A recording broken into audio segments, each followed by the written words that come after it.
Well, Diptyka Laurent joins me now on set for a look through today's newspapers. Hello, Dipty. Hi, Nadia. You're going to be starting us off then with Donald Trump and these revelations that he lied to the American public about how deadly the coronavirus was. That's right. These revelations were made in a book written by Washington Post writer Bob Woodward, who conducted 18 interviews with Donald Trump over the past several months. Now, in early February, Donald Trump told Woodward that COVID-19 is a deadly virus, but at the same time, he was telling the U.S. public that it was nothing to worry about. And, on Wednesday, as excerpts of the book started to be circulating, the U.S. president told White House reporters that he did downplay the threat of the virus, and he did it deliberately because he didn't want to frighten the U.S. public.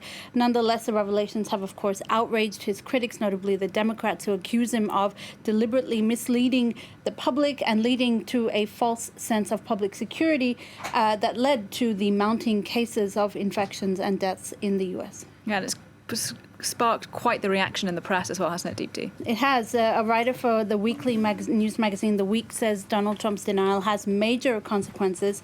I quote, "How galling it must be for New Yorkers," where it's estimated that a quarter of them contracted the virus at a time when Donald Trump was telling the public that it was nothing to worry about.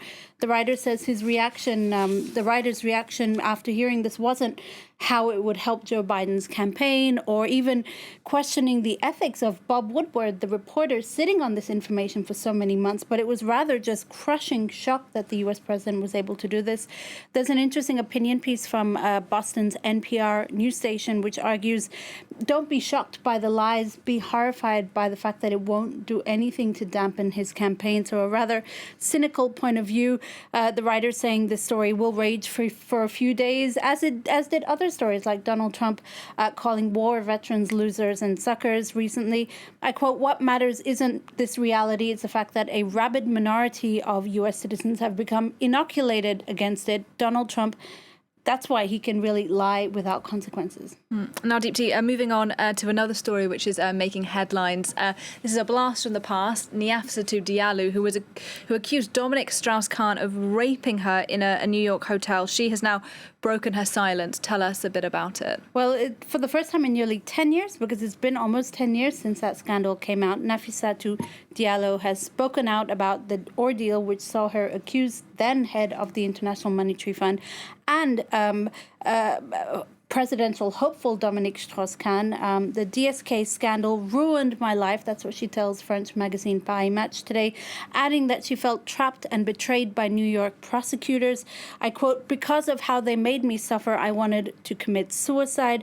I was treated like a prostitute," she says. She also tells the French magazine that she now wants to use her experience to help other women like her, to protect them, women like her who came to America without an education, without speaking English, and found themselves in these horrifying situations. Yeah, horrifying indeed, hoping things have changed a little in that past decade, Deepti. Now, let's come back here to France, where a petition is circulating calling for two wild child poets of the 19th century to be buried at the Pantheon here in Paris, Deepti. That's right, and it's a petition that even the French cultural minister is giving backing to. The petition calls for Arthur Rimbaud and Paul Verlaine to be buried at the Panthéon, a memorial complex, of course, here in Paris for French literary luminaries.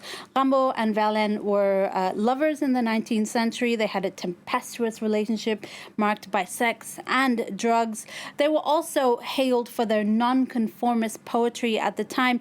Should they be in the Panthéon? That's the question that Le Figaro, the French newspaper, is asking today. And it says, well, no, really, because they would have hated the idea of being in such a official place. I quote, "Their stomping ground was not palaces or temples of the French Republic, but smoky taverns where you could drink absinthe.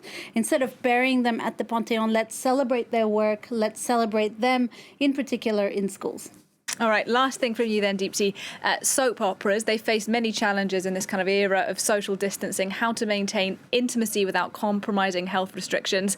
Seems they've come up with some pretty innovative solutions. Tell us a bit about them. Pretty hilarious, too, actually. The Guardian brings us this article, Nadia. Kissing and touching, of course, we know, are vital parts of soap operas, like EastEnders or Neighbours or The Bold and the Beautiful. So how do you reconcile intimacy with social distancing? Well, show producers have found some some hilarious ways around it. On The Bold and the Beautiful, for instance, actors have been kissing mannequins, which are filmed from the back, so it looks like a real actor. Obviously, the dead giveaway is the lack of movement or reaction from the mannequin. On the Aussie soap Neighbours, actors kiss mirrors, and then in post-production, they edit in the actor or actress. And finally, on EastEnders, the British soap opera, producers have kind of gone a step further. They're bringing in the real-life partners of the actors who stand in as body doubles for those intimate scenes. Can't quite imagine how that works, but maybe it makes me want to watch some soaps. Deepti, thank you very much. That's Deepti Laurent there with our press review today. And as always, if you'd like more from Deepti and her team, you can check out all of our press reviews on our website. That is France24.com.